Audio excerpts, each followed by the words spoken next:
golfers do. They try to immediately rotate it right there, forgetting that when they also turn, guess what?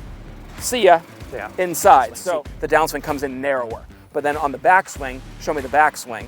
The backswing's wider, so the club will be closer to that line. So not this way, definitely not that way.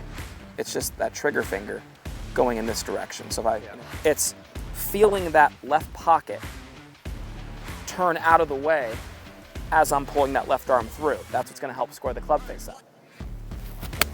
Oh, dude, that was a fantastic golf swing right there. You see that ball jump 10 more yards there? Taking the club back inside isn't always a function of immediately rolling the club this way. A lot of times it's just taking the club back too low. Yeah. When it's low, it's underneath my hands, sets underneath my forearm, butt of the club above the golf ball, the direction of your hinge. That's where I would like to see you keep your right hand just a hair more on top of it. Watch my hands here. It wouldn't be this way. It would just be more that way. It's at a 45-degree angle. It's not straight up. It's going to feel like it's more straight up for you. It's not this way. Definitely not that way. It's just that trigger finger going in this direction. So if I, had it like this, it would be kind of a better visual. Right there, 45 degrees. Okay. And when you look at that, that's what keeps that golf club square to the path. Ready? So when I'm here, and then I'm here, look what happens when I'm right back to the golf ball. Watch that from the face-on view, you guys. 45 degrees, turn, right back to the golf ball.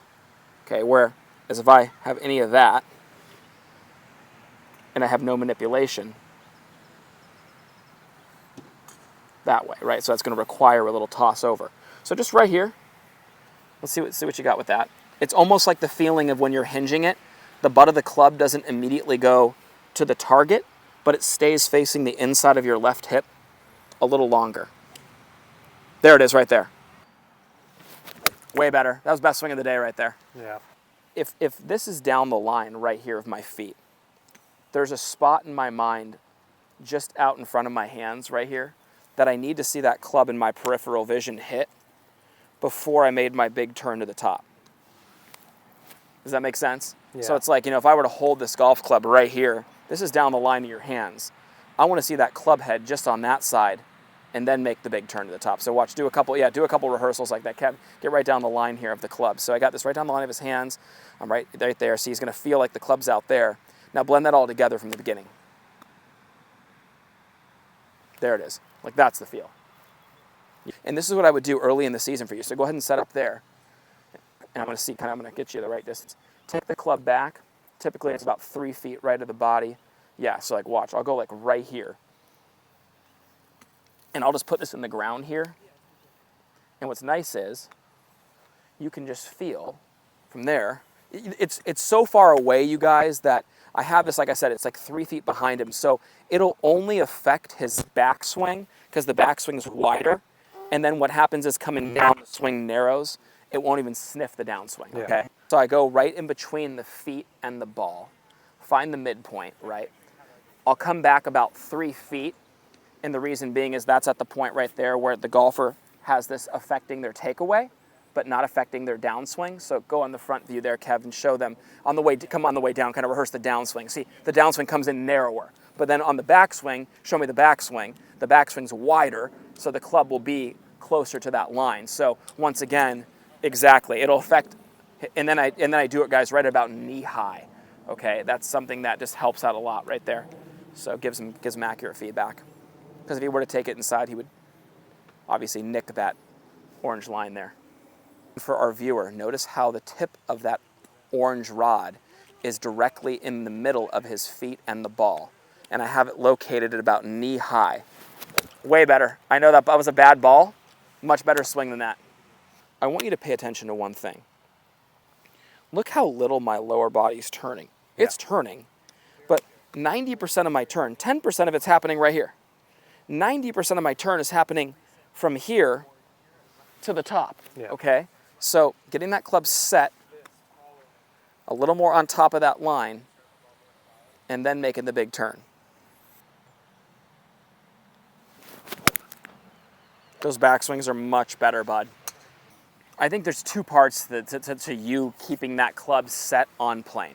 It's rhythm number one. Yeah. Quick takeaway is usually And I'm gonna yes, exactly. And I'm gonna package it up. I'm gonna package the rhythm up into into a couple things here. Okay, like to me, the rhythm slows the turn down. And yes, even though you are turning and hinging, it's not an immediate open the door, which opening the door like this can just pull it right inside, right? Yeah. It's, hinging, but being smooth off the start and finding your spot. I always call this checkpoint one, right down the line of my feet. The club needs to be parallel to the ground and down the line of the hands. Well, what does the golfer do? They try to immediately rotate it right there, forgetting that when they also turn, guess what? See ya inside. So, it's understanding it's that this direction blended with the turn. Yeah. Watch how good this is, you guys. Come here. This is awesome. There it is already. Look at that. Up the forearm. There's the angle necessary right there. So now my big thing is from there, like you see your body's turned very little, but you still turned your hands there. Yeah. Now it just boils down to just, hey, turn that to the top. And look at the plane coming down, I have to say. It's fantastic. So there's a more direct angle there. Grass flew, by the way, again. So. Still a little bit. Here's my challenge to you. How do you make that rehearsal feel exactly like it is when there's an actual golf ball in front of you? And here's a mistake that a lot of people make, and I'm going to point this out. Go back with Kevin over there. I want to show you this. So this is what you'll do a little bit of, and people do a lot of. We talked about how this angle makes it easier to get the club here. So what does everybody do when they want to get the club up in front of them? I watch Big Kev do it all the time. Kev's working on the same thing. He's trying, and you guys do this. Yeah.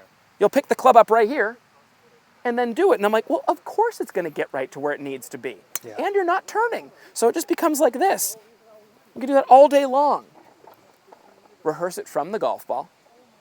My dad did this to me all the time in the house. I would literally be in the house, and I'd be like taking the club back in the house, and I was growing up, and he'd be like, I get to the top, and he goes, stop.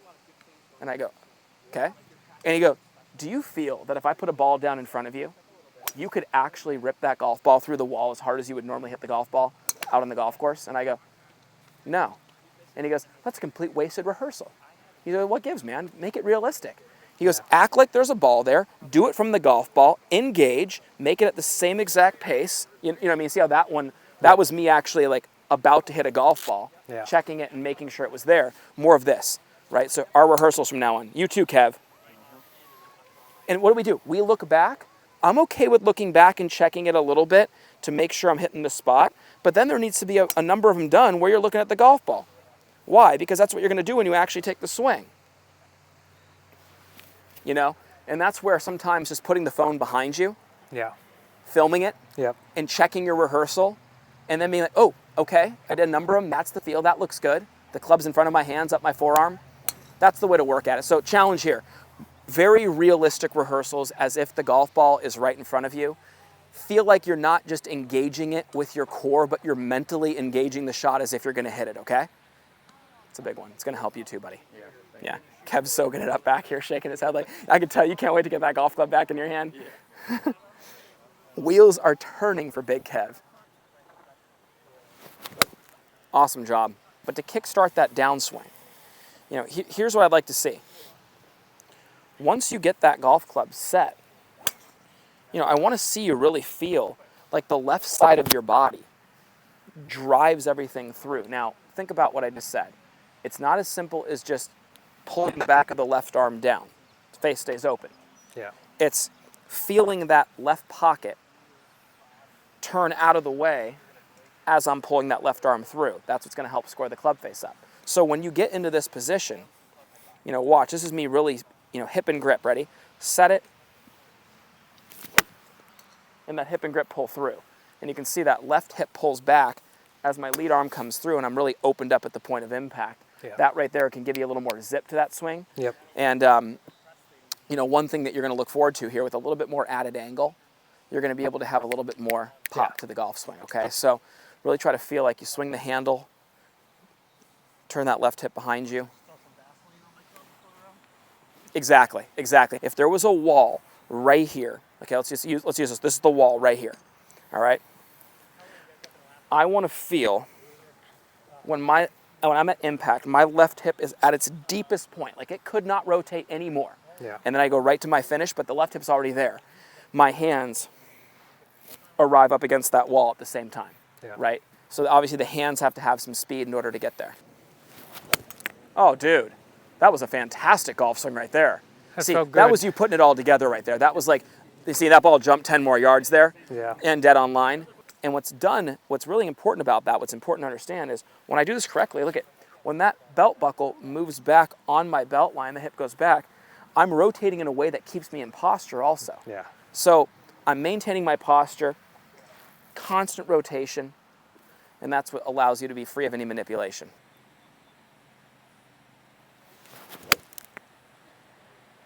Well, that was the best swing of the day. Absolutely. Good stuff. Awesome. Good stuff. Hey, bud, I appreciate you very Appreciate you. much. Yeah, it's Really good. enjoyed Hey, it. Enjoy you. That was fantastic. Good lesson today. So just to recap it real quick again, we're going to pace it together. We're going to feel a little bit more hinge, but in a 45-degree direction with the right hand on top. It's going to translate into, of course, being butt of the club just to the inside of the golf ball and not above it.